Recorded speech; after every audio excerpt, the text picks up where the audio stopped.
Good morning, good afternoon, good evening, and welcome to the Global Radio Ideas webinar, episode number 2. My name is Ken Benson. I'm from the P1 Media Group. If you don't know what we do, we're a radio research company. We provide strategic and music research, deliver insights, and create winning strategies for radio stations around the world. And I'm Andy, CEO of Bensound. Bensound is an audio production company, worldwide leader in radio imaging. We also do voiceover services, long-form programming, work with clients all around the world, and we're based in LA and in Stuttgart, Germany. We're super glad you all joined us for the Global Radio Ideas, why great talent is needed now more than ever. And we're super excited about today's guest. It's going to be fun, it's going to be entertaining. And we activated, of course, the checkbox like last time, so you can give a shout out, tell us questions, and our guest at the end of the show can ask you can ask our guest for 10 minutes at the end of the show, and maybe Steve will spend a couple more minutes to answer your questions. And to jump right into it, our guest today is, like I said, sitting there, Steve Reynolds. He is today's top major market radio coach in the United States. He, before his coaching, obviously so many shows, he was part of several successful morning shows himself. He believes in the power of personality, and I experienced that myself big time. And a few of the talents, just to give you, I could go forever here, but some of the biggest talent he's working and worked with are Ebro in the morning, Hot 97 New York, Big Boy in LA, and he currently works with stations in Chicago, Toronto, the Netherlands, the list goes on and on. And of course, he's still coaching the legendary Rick Dees. So please welcome my dear friend from the Reynolds Group Radio, Steve Reynolds. Hello. Steve. Hey, hello. I would like to fake that I can't hear you now, just to rattle Ken. Ken, can you hear us? Are you back, Ken? He may not be. Hey, Andy, before we get going, and it's just thank you for having me here. We're going to play a little game during the course of the next 30 minutes. I've put in this envelope the time at which I think you'll accidentally use the phrase "the new normal." If you do that, and we open this envelope, and I've correctly predicted the time at which you do that, you have to produce for me 2 stellar Steve Reynolds jingles that I will listen to when I'm having a moment of insecurity. How does that sound? Yeah, we'll do that for sure. All right, good deal. It's great to be with everyone today. Andy, you and I have known each other, and Ken and I have known each other for many, many years. Deep respect for you guys, and thank you for inviting me on. Yeah, so Steve, I would say let's jump right into it. Hopefully Ken can make it work. I'm back. Oh, can you hear me? He's back. The man. All right, fantastic. I'm safe here because obviously these two guys are the entertainment experts, not me. So we wanted to jump right into it, Ken, if that's cool with you. So Steve, obviously, I'll did some introduction for you, but let's begin by sharing something we don't know about you, because obviously a few people on that call might have worked with you. So is there anything you can share with us so people don't know about you? Something people don't know about me might be that here in the States, my favorite sport is the sport of basketball. And during the winter months, God willing, we have a season this year with COVID that for the last 3 decades, I've refereed high school basketball a couple nights a week, and it's how I stay fit and how I exercise. So that might be something that very, very few people know about me. That's my favorite sport, and that's what I do. Excellent. Well, Steve, I think most people are here to learn from you today, and you're one of my favorite consultants in the world. And we were so excited that you accepted our invitation to be here today. And you also suggested the title of today's webinar, Why Great Talent is Needed Now More Than Ever. So I've got to ask you, why? For the last 20 years, I've heard that radio is so over, and Spotify is going to kill radio, and podcast is going to kill radio, and it's never been true, right? It's never come to bear, especially with what we've seen in the last 3 or 4 months with COVID and with the protests worldwide for Black Lives Matter. Talent is the quintessential element of a radio station. Great talent can't be duplicated anywhere else. It's the X factor that brings people back to radio that all of those other mediums really don't have. Our ability to bring comfort to and connect with The audience is unparalleled. There are thousands of listeners to every radio station for anyone who is on this webinar today, thousands. Yet, if done properly, if done strategically, the audience believes it's just you and them, that there's no one else but them. They're in their car, they're in their home, wherever they might be. And I think that intimacy drives a connection point that builds the brand of the radio station and gives the audience one more thing to come in their life. I said to some friends earlier this week that I think radio's slogan should be "Radio we make you not feel alone," because when done right, it's quite powerful, and we make people feel as though they're not alone in this world. And despite all of the social media and my ability to put a face on who I want you to think I am, I can't hide when I'm on the radio. I'm compelled to be vulnerable and be honest and be myself. And, you know, as Andy and you and I were talking, Ken, before it started, that you just can't bullshit listeners. They know when they're around the real deal. You can't fake it till you make it. You got to be real all the time. And that's our true power. And we can only do that. We can only bring trust to the brand by the people who are on the radio. Yeah, I mean, wisely said. So, I mean, you already mentioned it. I mean, the times are challenging, and I don't want to say new normal, but the times are really challenging for radio DJs, presenters. I mean, there's Andy, you actually violated it though, Andy. So, I mean, the times are really like not regular. Let's phrase it that way. So, I mean, we of course have still coronavirus, then George Floyd, you mentioned that, defund the police, Black Lives Matters. I mean, several shows, not just in the United States, have been fired for making insensitive remarks and comments. How are you advising your shows to work safely, like with this sensitive topics? Not maybe because just of themselves, also because of not offending people or not like communicating the right message or spreading even more complications to the life of the listener. Like, how do you advise these shows to work in that new normal? Okay. We'll settle up after the webinar is over with Andy. Okay. First I want to note that I think relevancy drives everything. Authenticity and relevancy drives everything. If the audience believes that you're inauthentic, they're never going to give you a fighting chance. We as consumers only hang around brands that are authentic. But I think relevancy is critical. I listen to shows and they're not on the topics of the day. Howard Stern in the States is probably the most powerful radio media figure that there is. I'm not suggesting that anyone else do this or could do this, but about a month ago, Howard Stern got on the air and he told his mostly adult male audience that Donald Trump really hated them. He hates you. He hates you. And he further said to his audience, and because you voted for him, I hate you too. And I don't want you listening to this show. The audio, go find the audio. It's online. And again, there are very, very few talent, if any, besides Howard, who could actually say that on the air and not lose listeners. But Howard has so groomed that relationship with the audience, he could be that honest. And I think, don't we want that same kind of relationship with our listener? And how are we getting there? So you've got to be relevant all the time. If there is a topic going on, I hear shows tell me all the time, well, we're the escape to the topic. And I think that's nonsense. I think people are searching for connection and context. And I honestly want to groom every talent that I work with, regardless of the country in which I am, to want the audience to wake up and think, I wonder what their take is on this.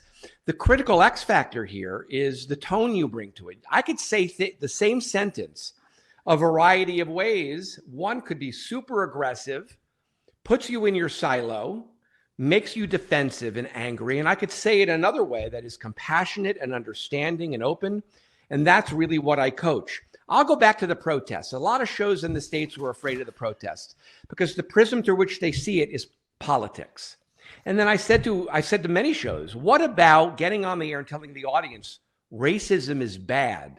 What about that as a polarizing message or political? What about getting on the air and saying there are people in our country that feel marginalized and they're not heard?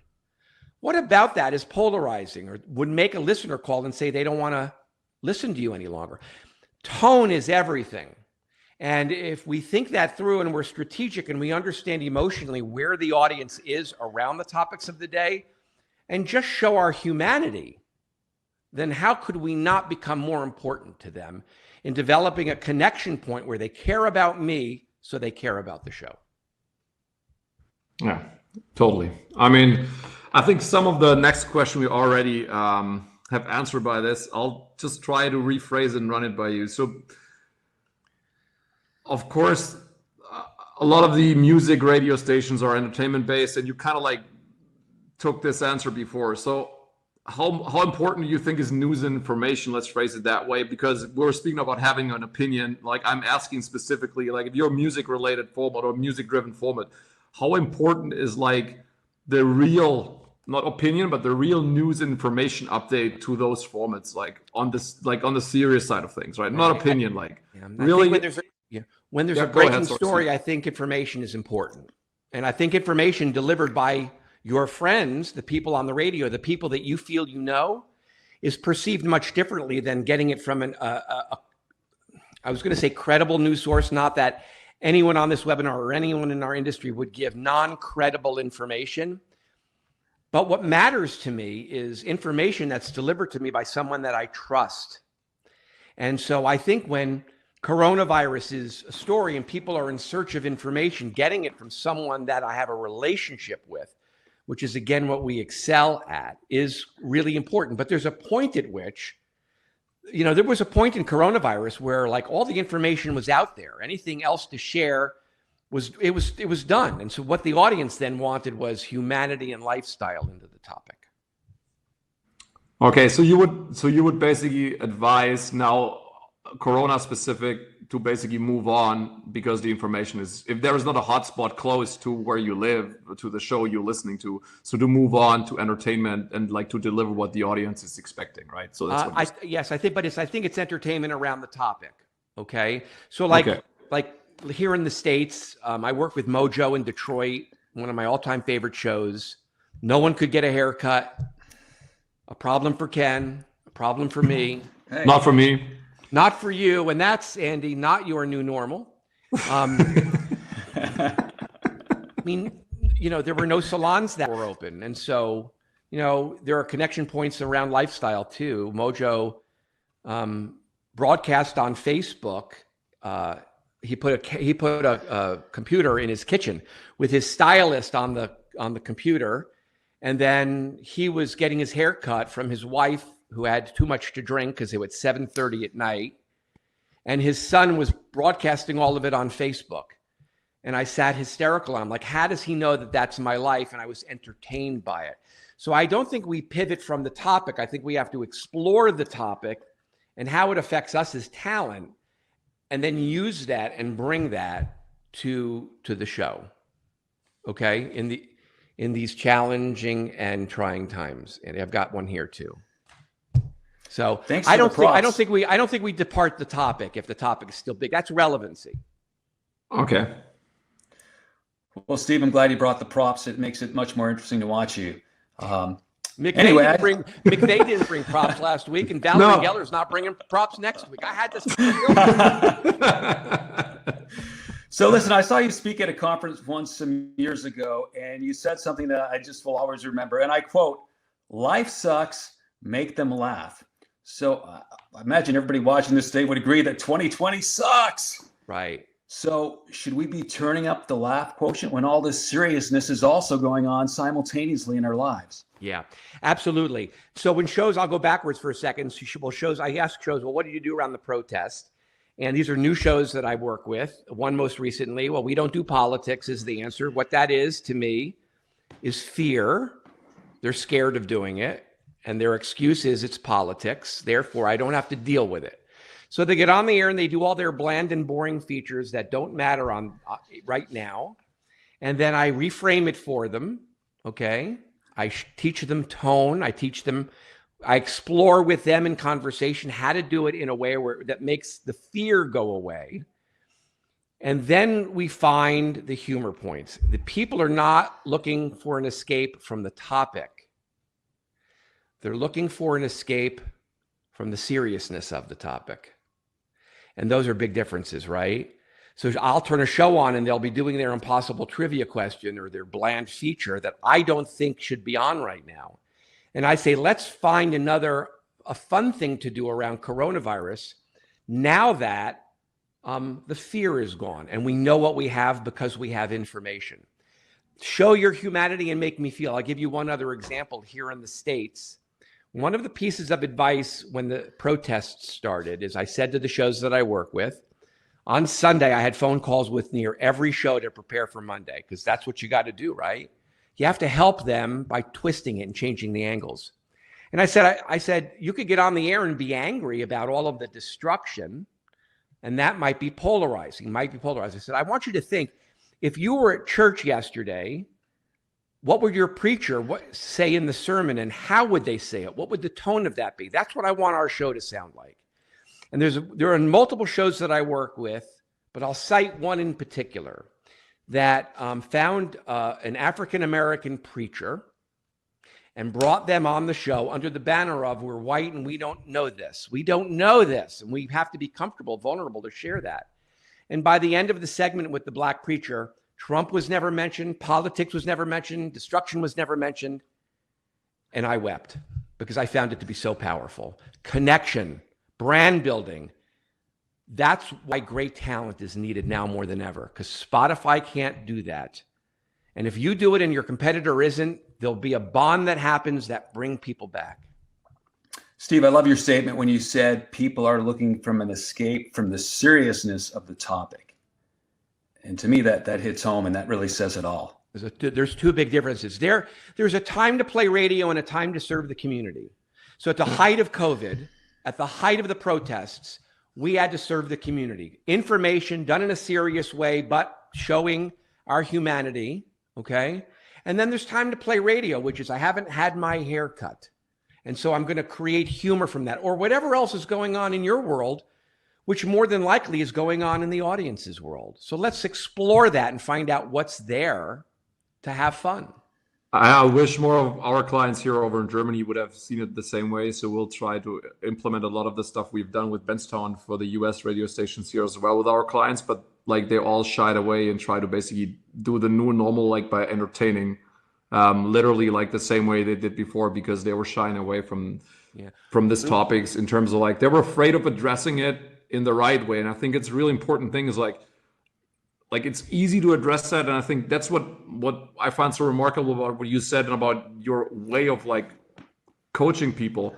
It's not about like making people angry and make quota through anger. It's about making quota and good radio through doing the right thing, which is even more impressive to me, because insulting, shouting, making people angry, everybody can do that. But doing the right thing and addressing that topic that way and serving the community, what you said, I think that's kind of like why I found like your advice so special, Steve, for that topic. So I really appreciate it. Andy, emotion is, and Ken knows this in his research, and you know this in all the great work that you guys do at Benstown. Emotion makes everything stick. I can recall something in my life from many years ago if I had a powerful emotion attached to it. We were coming up on the 1 year, I worked with a couple shows in Boston, and we were coming up on the 1 year anniversary of the Boston bombings. And so about a month out, because this is what I do, right? I'm ahead a month. I say, how will we do our 1 year anniversary show? It's a milestone. 2 years, not a milestone. 1 year, a milestone. What are we going to do? In the room, crickets. I would expect it, because most shows are driven by fear of how we shouldn't do something instead of how we can do something and how do we do it. And that's part of what I do is I teach that. I'm an outsider to the process. So I said to the show, how do we want people to feel when they listen to the show that day, whether they come in for one break or the entire show or something in between? I said, I tell you what, let's tell everyone to watch out for people as they walk the streets of Boston with backpacks on, because we don't know what's in that backpack. Could be a bomb. Let's frighten them. That's an emotion. Do you want to do that? No, we don't want to do that. Great. Why don't we make them angry that it happened to our city and that people died? That's an emotion. Let's do it. Let's make people angry that day. Let's go for it. And I know where all of this is going. I know these people too well. And they're like, no, that doesn't work for us. I said, how do you want people to feel? And there's silence. And then someone says the two words I expected: Boston strong, hope. Look at what we've been through. I just got chills telling you that story, and I've told it before. I really did. We look at what we've been through for the last year and how we've gotten closer as a community, how we talk to each other differently when we're at the Starbucks, etc. I says, now that you know how you want people to feel, let's create the show to make them feel it. Excellent. Okay, guys, we've got a few more questions, and then we're going to take some questions from the audience. So if you guys have a question, please use the chat box and just type your questions in, and Steve will actually answer those for free today. So it's a real treat on us. All right, so Steve, we typically have a lot of program directors on the webinars, and my experience from being a presenter and a program director, those relationships can often be adversarial. You typically work more with the talent inside the radio station, but what advice would you give the program directors to have a better relationship with the talent? So first I'll say it's a great question, and it's a powerful question. And many times I'm hired to not just work with the show. I'm hired to work with the program director too. I don't do my work without the program director in the room. They're the conductor of the orchestra. They get final say in everything. They control the brand.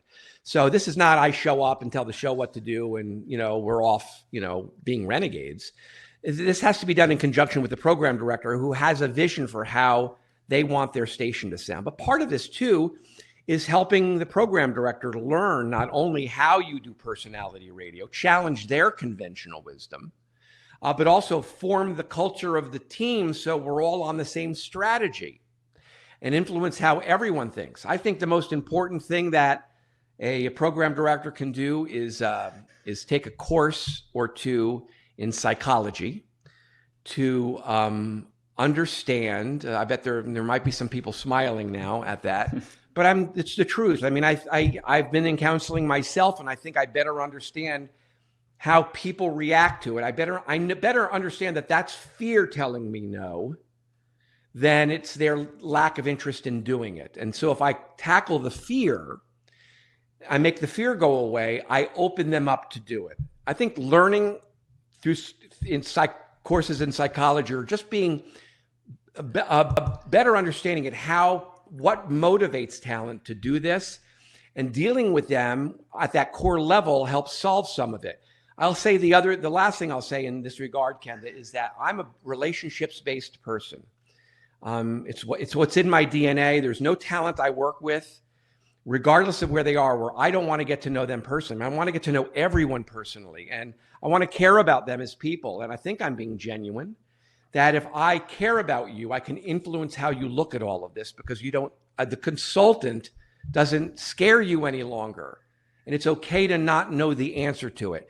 So spend time with your people. I mean, this is not text time. This is not email time. This is not time trading Facebook messages with them. This is actually being in the same room with them and getting to know them as people, where they're from and what their life is like.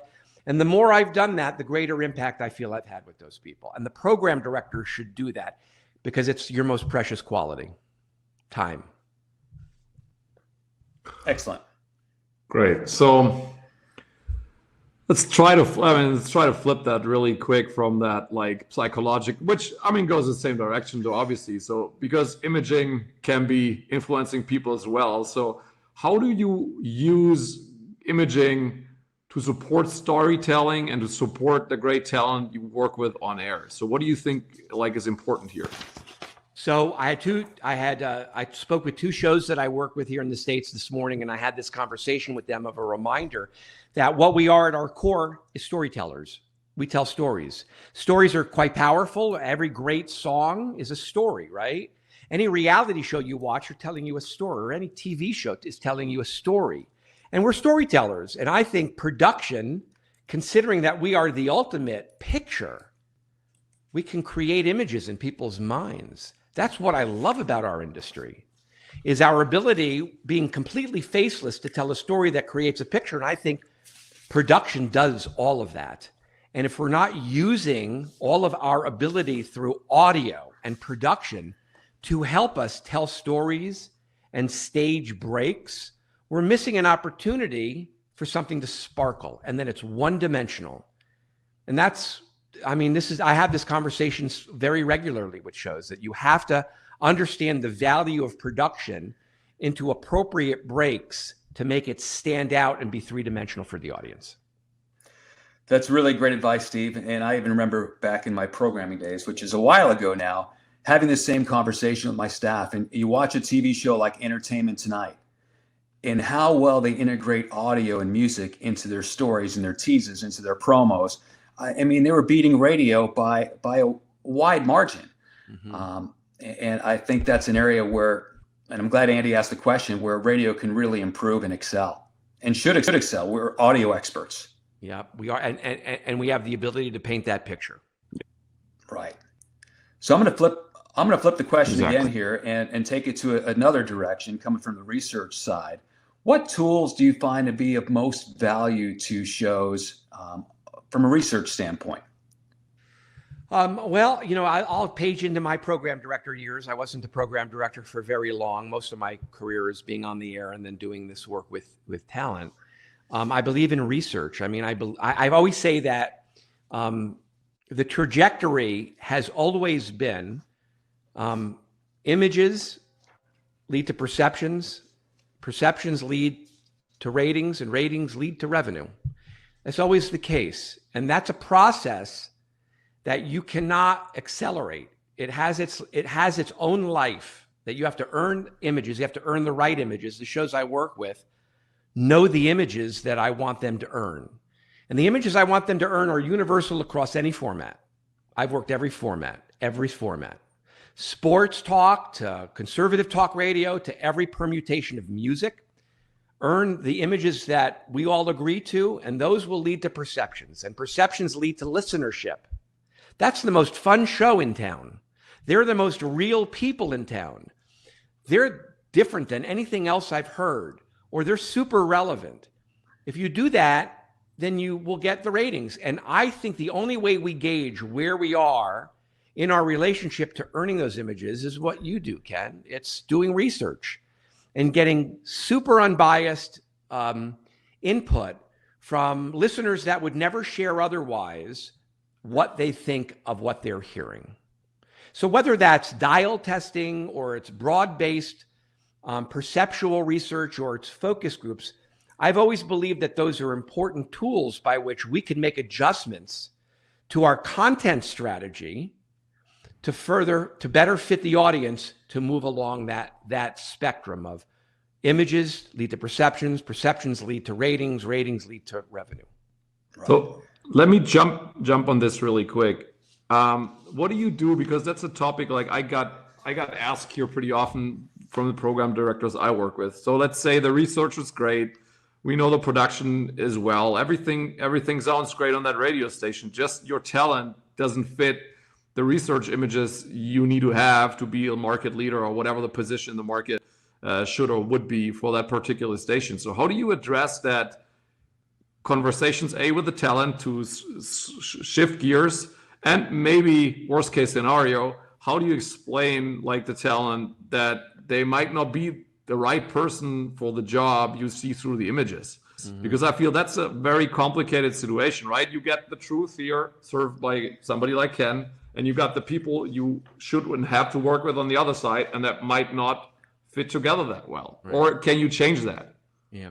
Well, I can't preach authenticity and then tell a talent to be themselves. And then if they don't fit the brand, you've got to be honest. Sometimes you have an older person on a top 40 and there's that disconnect because the audience feels that this person is not like me. Attitude, aptitude, and work ethic. This is how I evaluate talent at all times. What's their attitude? Are they positive people? Or do they bring nothing but problems to you? Or do they bring solutions? And then aptitude, do they have the capacity to reveal themselves with the audience? Are they fun? All these DNA qualities. And then will they do the work? Do they do the work to pull it off? And so I believe that what will fuel my relationship with talent to test to get them there when it doesn't feel like a fit is to just be honest with them and say, here's the perception, but let's work on this. But we have to work on this in a manner that doesn't turn you into anything other than what you are. My job is to not have you do my show. My job is to get to know you so well that I help you do a better version of your show. And if we get to the end of that process and then Ken says, it's not a fit, And then, unfortunately, it's a business decision, and we have to find a place for you where there is a natural fit for you. And that happens. Steve, we are flying through this today. We're already at the 30-minute mark, so I hope you can stick around for a few more minutes because we definitely want to get to a couple of questions. But also, I think the last question we have for you is one of the things we teased in promoting the webinar, which you're going to share 5 tips to improve your show tomorrow. Okay, I'll let's do these very quickly so we can get to everyone's questions or those who have them.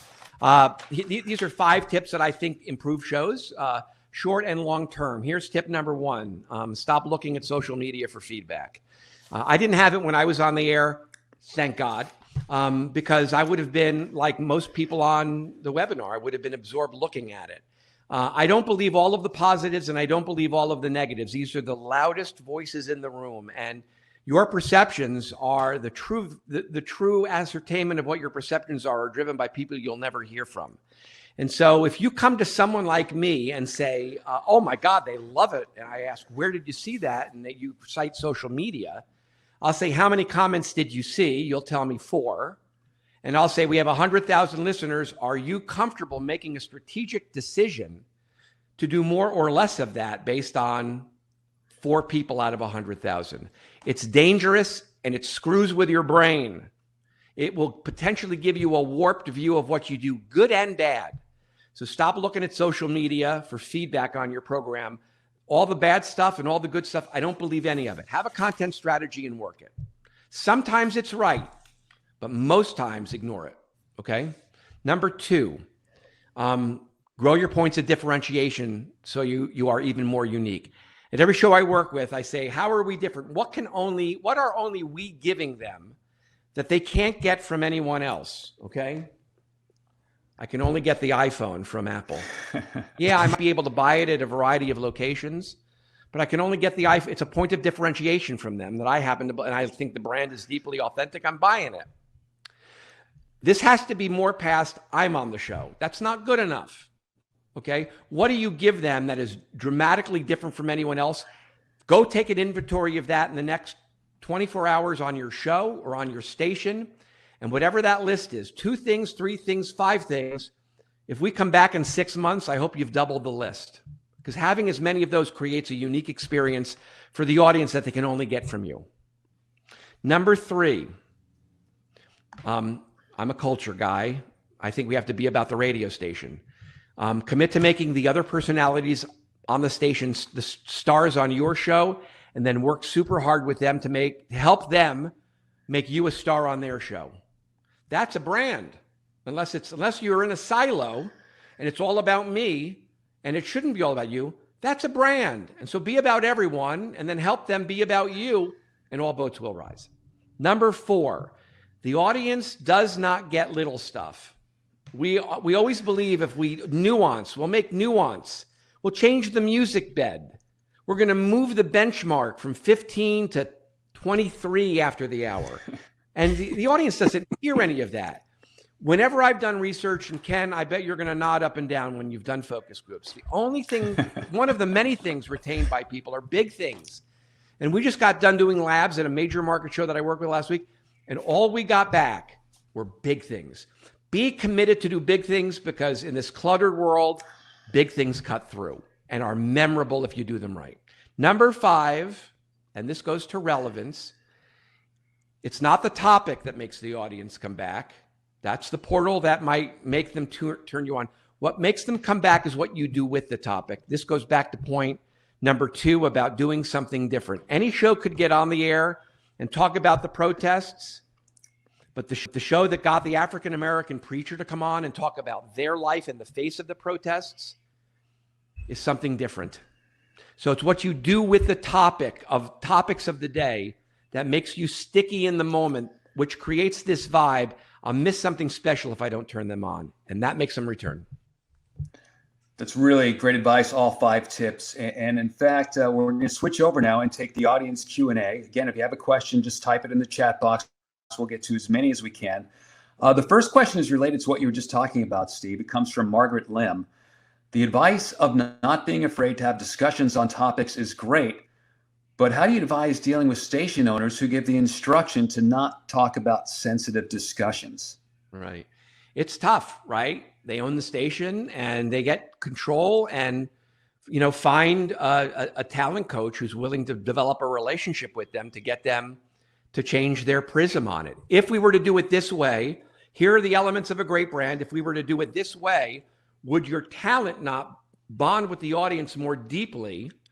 And as a result, ultimately, you have to bring it back to money for most station owners. You'd be able to charge more if their ratings went up because of it. And Okay. I think talent is capable of having that conversation too. What's their motivator, right? What's talent's motivator? To be more popular. So I give advice to help them become better talent so they're more popular. But my motivation with an owner might be different. I have to frame it maybe from a financial perspective so they see their win.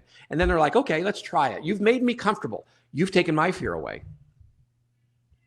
Great. Yeah. So John Cruz asks, in the wake of COVID-19 and talent working from home studios, with technology being what it is today, do you see the future of shows and other on-air talent doing shows remotely outside of an actual physical station? Is that something you could imagine basically going forward, or you think people are going to go back to the radio station? Yeah, I unfortunately believe it's going to happen. I think that most stations will just see the value of leaving you at home and letting you work out of your cluttered kitchen table that Andy has behind him that I saw a little earlier. There it is.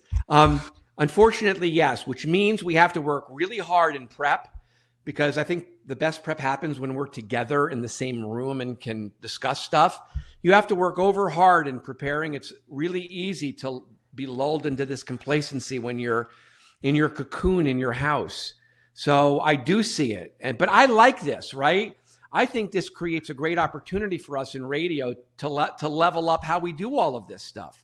I mean, discomfort brings growth, and everyone's been uncomfortable because their surroundings have changed. So like, you either fold into it and do the show, from your bed in sweatpants and a sweatshirt, or you say, this discomfort, I'm going to figure out how to do an even better level of prep to still serve the needs of the audience. Because the audience doesn't give a rat's ass where you are.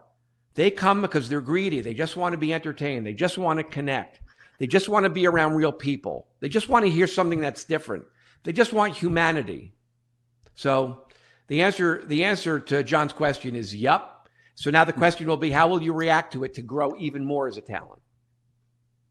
Okay, maybe the last question, but it comes from Evo. In the case of sensitive topics, like there are a few at this moment, how do you deal with air talent being afraid to say something that may offend someone? Do you soften your humor? How can you remain authentic when adjusting with humor? I think the best humor comes organically.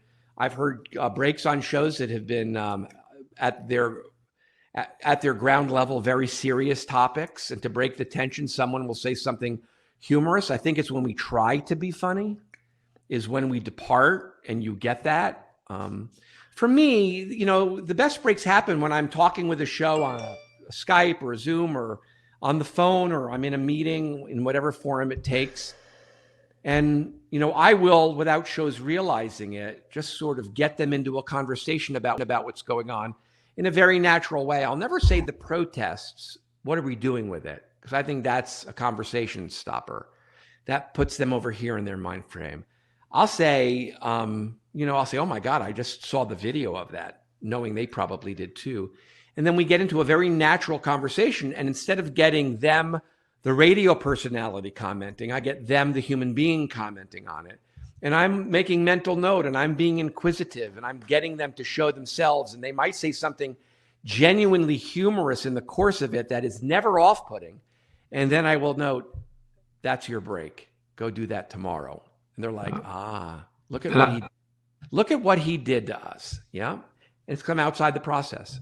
And I think that's what makes you different, Steve, to finish you. that. I think that's a quality, and I think we all worked with a ton of different coaches and consultants our life. I think that's a quality you bring to the table almost as uniquely as nobody else I've worked with. So thanks for sharing all that with us. It means a lot to me. I have a lot of respect for you guys, and I hope this was valuable. And thanks to the both of you for putting these on. They're very important globally to our industry, because I think, we've proven in the last few months how important radio is its relevance, and its ability to be a powerful force in the lives of listeners. So thank you.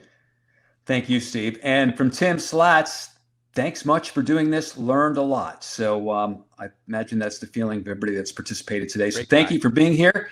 Steve, thank you very much. It's great to have you here. You've been a wonderful guest. You can reach Steve at steve@reynoldsgroupradio.com. This video will be made available later for you to watch at your leisure. And we want to tell you, too, about the next webinar, which is coming up on Thursday, July 23rd. We're going to welcome international consultant Valerie Geller. And this one's going to be called Creating Powerful Radio for Uncertain Times. So watch your email to register for that one. On behalf of Steve Reynolds, our terrific guest, Andy from Benstown, and I'm Ken from P1 Media Group. Thanks so much for being here today. We'll see you again in just a few weeks. Bye-bye. Thanks, guys. Thanks, Steve. Thank It was you. a pleasure. Bye.